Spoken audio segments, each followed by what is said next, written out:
Hello everyone, welcome to back my channel. I hope everyone is having a wonderful day. Before starting the video, please go ahead and hit the subscribe button and give this video a thumbs up. The bold and the beautiful spoilers say that for a lot of fans, they just want it to all make sense. Now that Nick is back in this fictional town of Los Angeles, a lot of viewers of the show are curious over how things are going to change for Brooke, Ridge, and Taylor. It seems like Nick is only back to remind Ridge of Brooke's market value.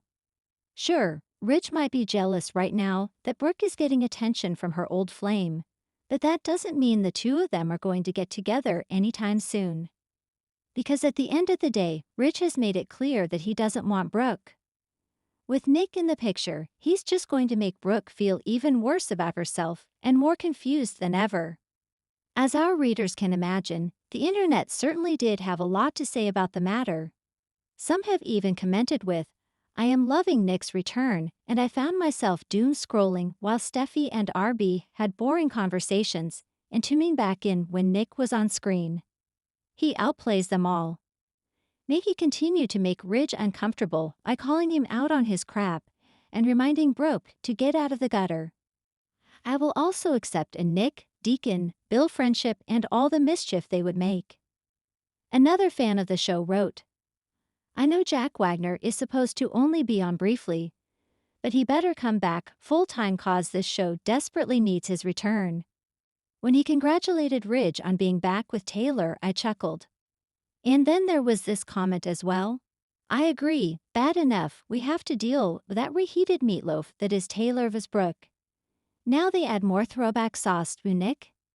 Are Nick and Ridge the only men in LA? Have Nick or Ridge ever acknowledged Massimo's death?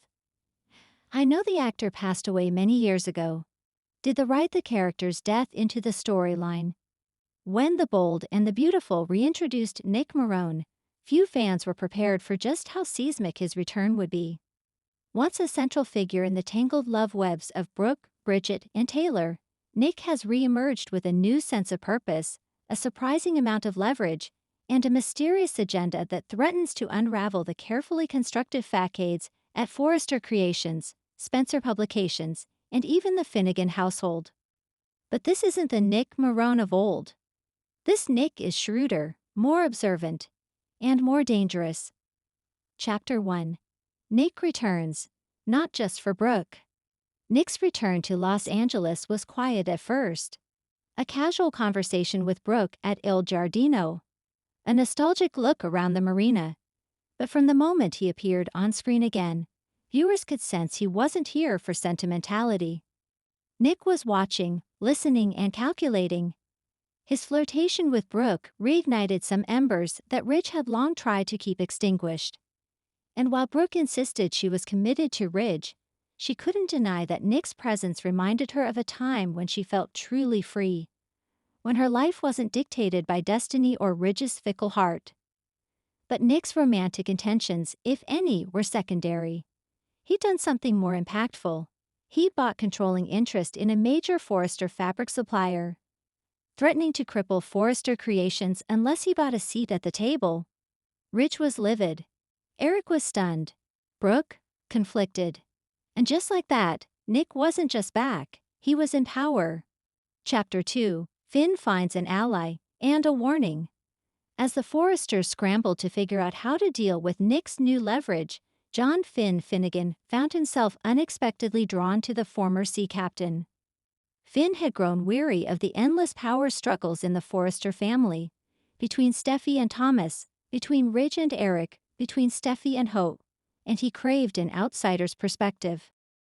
Nick provided that.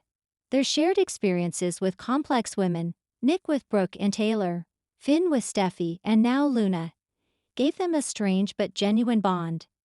In a surprising twist, Nick gave Finn a warning.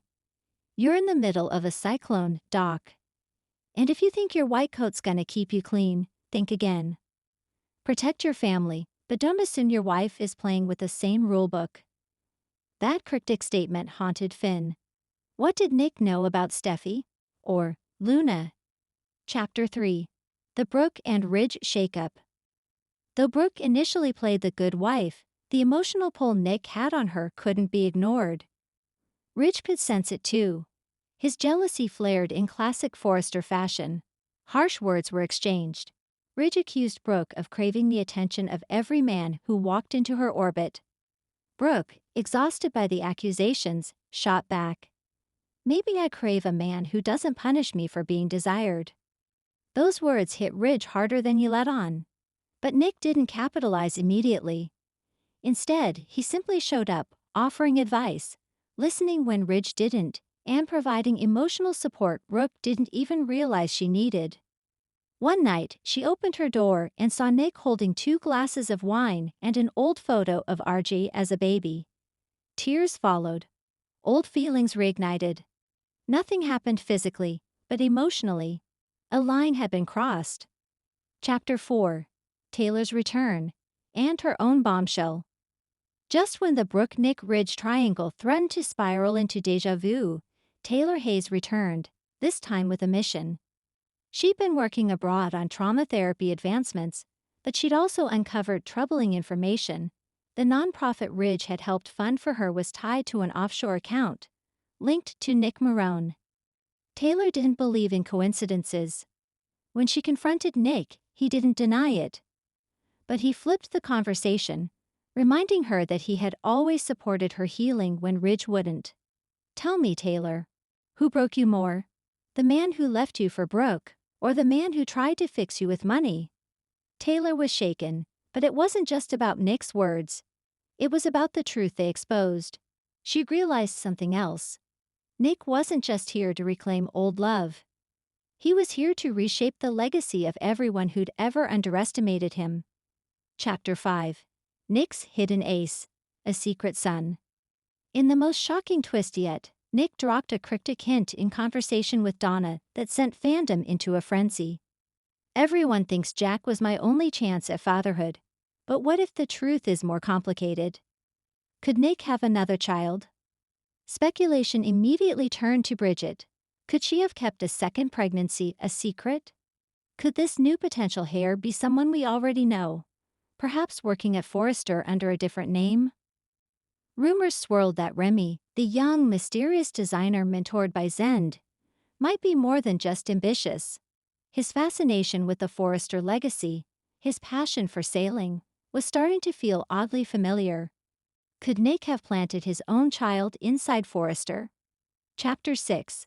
Katie Logan's Surprising Shift. Meanwhile, Katie, long a Logan afterthought in the Ridge-Brooke saga, found herself pulled into Nick's orbit as well. Her romantic life had stalled, and Bill's interest in Poppy was no secret. When Katie crossed paths with Nick at Il Giardino, the chemistry was undeniable and awkward. They shared a complicated past, but Nick saw something in Katie others hadn't lately: strength, intelligence, fire. Their flirtations turned into business strategy meetings. Katie, frustrated with how the Logans were constantly overshadowed by Ridge and Eric's legacy, saw in Nick someone who actually valued women's voices. Their first kiss? Electric. Their second? Witnessed by Donna, who instantly knew trouble was brewing. Chapter 7. Forrester faces a boardroom coup. As Nick's influence grew, he made his boldest move yet, demanding a position on the Forrester board. Ridge opposed it vehemently, but Eric, still weakened by recent health scares, saw an opportunity. Maybe Nick's presence would force Ridge and Thomas to stop butting heads. Maybe competition was what the next generation needed. Brooke abstained from voting. Katie voted yes. With Carter's legal approval and a last-minute tie-breaking vote from Zend, who had grown frustrated with being left out of the decision-making loop, Nick was granted a non-executive seat. The headlines were explosive. Nick Marone joins Forrester board, outsider or savior? Chapter 8. The Luna Fallout, Nick's Subtle Hand. With Luna unraveling in the wake of the drugging scandal, her trust in the Forresters plummeted. Steffi didn't believe her. Hope was preoccupied with Thomas. Archie was desperate to protect her, but didn't know how. Nick, of all people, became her confidant. In a tender and emotionally powerful scene at the beach, Luna opened up to Nick about her shame, her fear, and her hatred of being the girl everyone whispers about. Nick responded with a gift, a necklace Bridget had once worn, a symbol of strength during her own painful ordeal. "You're not broken, Luna, you're just being remade." Speculation soared. Did Nick know something deeper? Was he acting out of compassion or familial instinct? Chapter 9. Ridge's Breaking Point. As everything spiraled, his relationship with Brooke weakening, his authority at Forrester challenged, and Taylor digging into shady financials tied to Nick, Ridge lost control. He stormed into the boardroom and accused Nick of orchestrating a long con. "You wormed your way back into our lives so you could watch us burn." Nick's response was chilling. "No, Ridge. I came back to remind you that a man's worth isn't in his last name, but in how he uses it. You thought you were untouchable. I'm here to show you you're not." Chapter 10. The Road Ahead. Nick's Endgame. What is Nick's true goal? Is it revenge on Ridge for decades of disrespect? Is it to reclaim Brooke? Or perhaps start something real with KT? Is it to install his son, if Remy is indeed his, as the rightful heir to the Forrester legacy?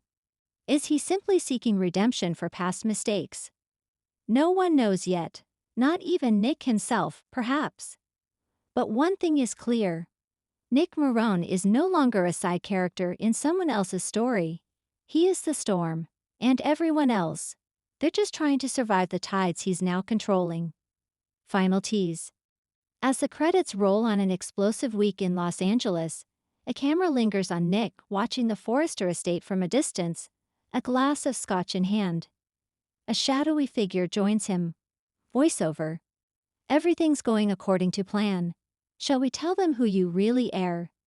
Thanks for watching this video, and please subscribe our Bold and BAVTFUL UPDAT YouTube channel for more update news.